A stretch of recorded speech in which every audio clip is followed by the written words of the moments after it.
Every time someone opens their mouth to speak, they're unknowingly handing you three priceless weapons: their raw information, their unfiltered emotional state, and their completely exposed blind spots. While they're trapped in the mental prison of self-expression, organizing words, managing their image, worrying about how they sound, your brain transforms into a strategic war room, free to observe, analyze, and exploit every psychological pattern they reveal. Machiavelli understood this invisible advantage centuries ago. The speaker becomes vulnerable while the listener becomes powerful. As they focus all their cognitive energy on talking, you're silently mapping their fears, cataloging their weaknesses, identifying their pressure points, and constructing psychological blueprints they'll never see coming. They think they're having a conversation, but you're conducting reconnaissance. They believe they're sharing ideas, but they're actually downloading their entire psychological operating system directly into your strategic database. This is why your most brilliant insights,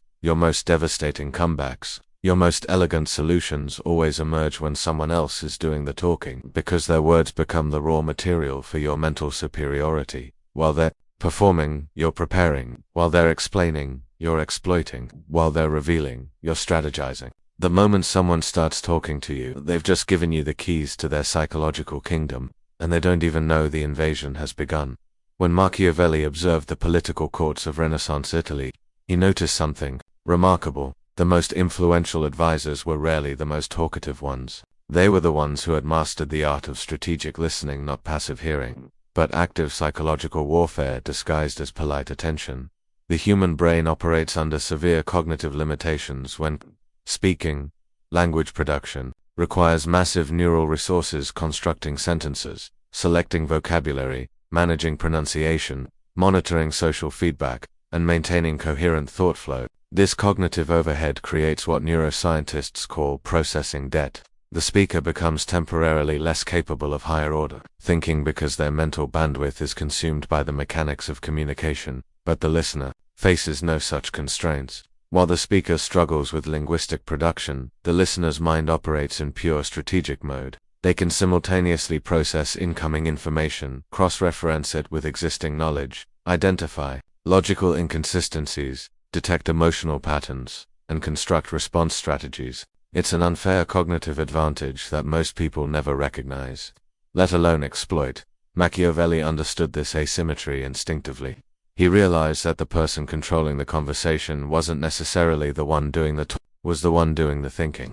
And thinking happens most efficiently when someone else is handling the verbal heavy lifting. Every conversation becomes an gathering operation when you understand how to listen strategically. The speaker believes they're sharing information, but they're actually revealing their entire psychological architecture, their values, fears, motivations, blind spots, decision-making patterns, and emotional triggers. When someone explains their position on any topic, they're showing you their thought process. You can observe how they prioritize information, what evidence they find convincing, how they handle contradictions, and where their logic breaks down.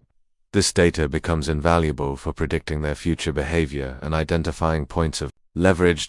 When someone describes their problems, they're handing you a map of their vulnerabilities. They're telling you exactly where they feel weak, what keeps them awake at night, and what they desperately need help with. This information allows you to position yourself as either a solution provider or a strategic threat, depending on your objectives. When someone shares their opinions, they're revealing their tribal affiliations, status anxieties, and social positioning strategies. You can determine who they're trying to impress, what they're afraid of losing, and what they believe will elevate their social standing. The most powerful aspect of strategic listening is what happens in the background of your mind while processing incoming information. Your brain doesn't just passively receive data, it actively transforms it, combines it with existing knowledge, and generates novel solutions in real time.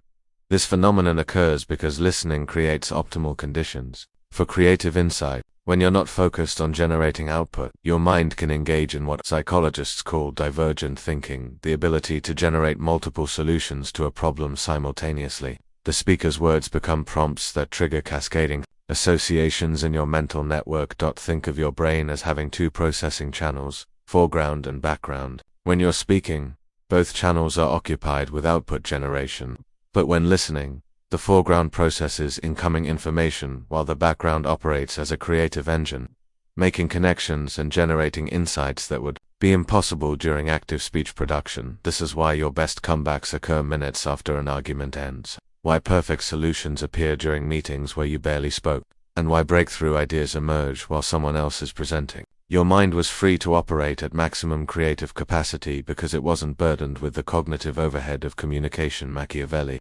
elevated strategic listening from passive reception to active warfare. He didn't just hear what people said, he extracted intelligence about what they couldn't say, wouldn't say, and didn't even know they were revealing. He listened for contradictions that revealed internal conflicts. When someone's stated values didn't align with their described actions, he identified cognitive dissonance that could be exploited. When their emotional reactions didn't match their logical arguments, he found pressure points for future manipulation. He listened for omissions that revealed hidden agendas. What people choose not to mention is often more revealing than what they do mention.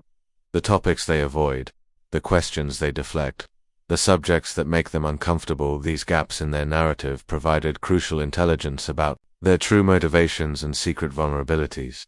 He listened for patterns that revealed predictable behavior. Everyone has psychological signatures, consistent ways of responding to stress, making decisions, or handling conflict. By observing these patterns during conversations, he could predict how they would behave in future situations and plan accordingly.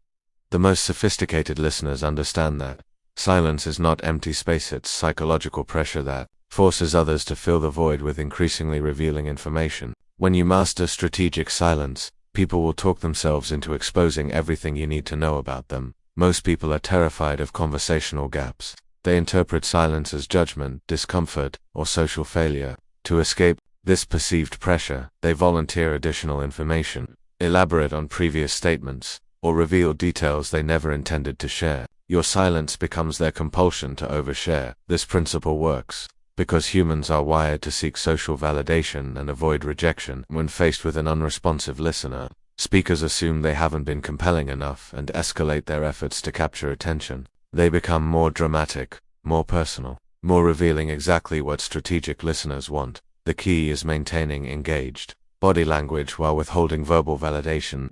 You appear interested and present, but you don't reward their disclosures with immediate responses. This creates psychological tension that they resolve by offering more valuable information. Strategic listening provides multiple forms of leverage that speakers never realize they're giving away. Information leverage comes from learning things others don't know, Emotional leverage develops when you understand their psychological triggers better than they do. Social leverage emerges when you can predict their behavior patterns with greater accuracy than their closest friends. This leverage compounds over time. Each conversation adds more data to your psychological profile of the speaker. You begin to understand their decision-making algorithms, their emotional patterns, their social insecurities, and their strategic blind spots. Eventually, you know them better than they know themselves, a position of tremendous power in any relationship or negotiation. The most sophisticated application involves using their own words as weapons against them. When someone reveals their values, fears, or motivations during casual conversation, you can later reference these revelations to influence their decisions. They can't argue against their own stated positions without appearing inconsistent or deceptive. Modern neuroscience has confirmed what Machiavelli understood intuitively. Listening activates different neural networks than speaking. When you listen strategically, you engage the brain's default mode network, the same system responsible for insight, creativity, and complex problem solving. This network operates most efficiently when not competing with language production for cognitive resp. It can process multiple information streams simultaneously, identify subtle patterns, and generate creative solutions that emerge seemingly from nowhere. The speaker's words become raw material for this neural factory, which transforms their input into your strategic output. The timing of these insights isn't random. They occur when your brain has sufficient information to recognize patterns but isn't constrained by the need to respond immediately. This is why breakthrough moments happen during conversations where you're primarily listening rather than talking. In high-stakes situations, interviews, conflicts, or strategic meetings, the person who talks most loses most. They reveal their positions, expose their weaknesses, and exhaust their cognitive resources while their strategic opponent gathers intelligence and constructs countermeasures. Professional negotiators understand this principle instinctively. They ask questions and listen to responses. not just for content but for psychological tells that reveal the speaker's true bottom line.